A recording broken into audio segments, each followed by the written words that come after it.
And we can study these converters in great detail by going to a program like EMTDC and modeling it here as we have done. And this we use in our lab, which is associated with this course here. And we use this program, PSCAD EMTDC, which is very, very good for doing things like this. Okay. Now we go on to the control of these HVDC systems, and we will sort of simplify and combine the two converters in a pole and represent them by a single converter here. So on the left, we have this converter, one connected to AC system 1. On the right, we have this other converter connected to AC system 2. And in between, we have the transmission line, which is shown by some resistance and some inductance here. Okay. So since we have two converters making up this one of the poles, we are just talking about one pole here.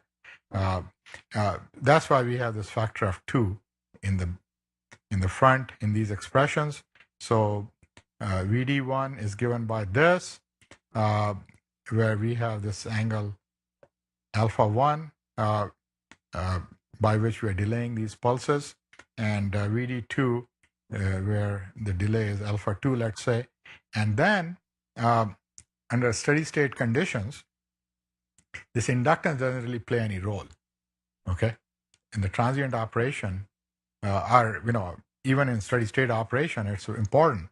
But in terms of calculating these voltages, the average voltage across this inductance is 0, so we can neglect that. So this current ID is the sum of these two voltages divided by R sub D in this circuit. And the reason this plus sign comes in is because the polarity with which VD2 is defined. Please note that this thyristors here are pointing downwards. So, this terminal is defined as positive and this one as negative over here, okay, in this pole. And so applying Kirchhoff's voltage law, we can get this expression here. But the way it is operated is that this converter 2 would be operated at this extinction angle. It's called extinction. So at a constant extinction angle, and that is calculated as 180 degrees, which is a limit to how far we can delay these pulses with respect to their natural instant of conduction, minus the delay angle that we are introducing and the overlap angle over here. So in order to ensure a safe operation, this extinction angle should be about 15 to 20 degrees. So let's say that we operate this converter 2 at this extinction angle, and this converter 2 must be operated as an inverter. Let's say power flow we want in this direction here, right? So we want VD2 to be as defined to be negative. And to make that negative, this delay angle has to be greater than 90 degrees. And this is quite close to, let's say this is 160 degrees over here.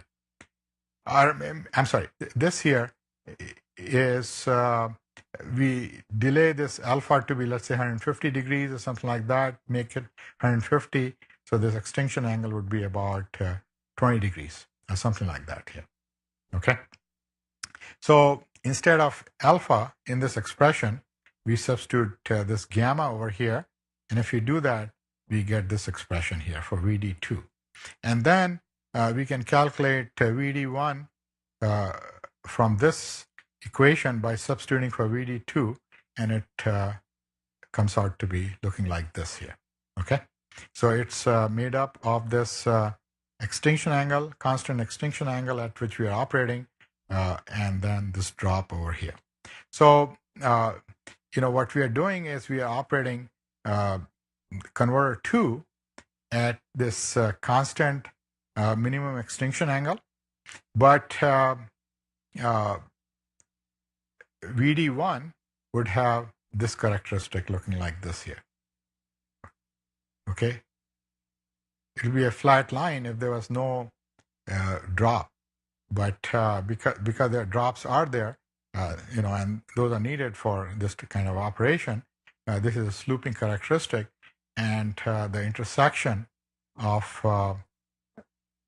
this inverter characteristic, which is operating at a constant extinction angle, and at this desired current, and this rectifier characteristic, VD1, the intersection of this would be the operating point then.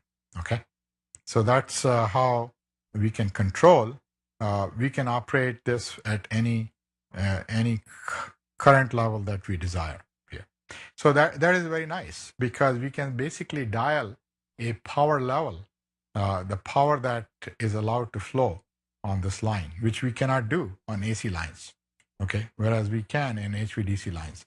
So in this case, I have the same 3-bus example as we have seen in earlier modules, but here this line is a HVDC line, and it is here the power that is going into bus 3 is 200 megawatts.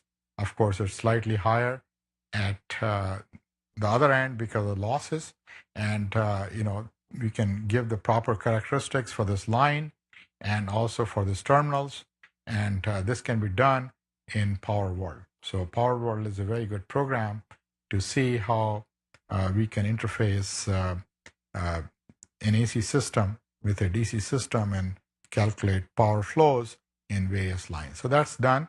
Rectifier parameters are given here. The inverter parameters are given on this screen right here. So again, in our lab, which is associated with this course, we do one experiment doing like this here.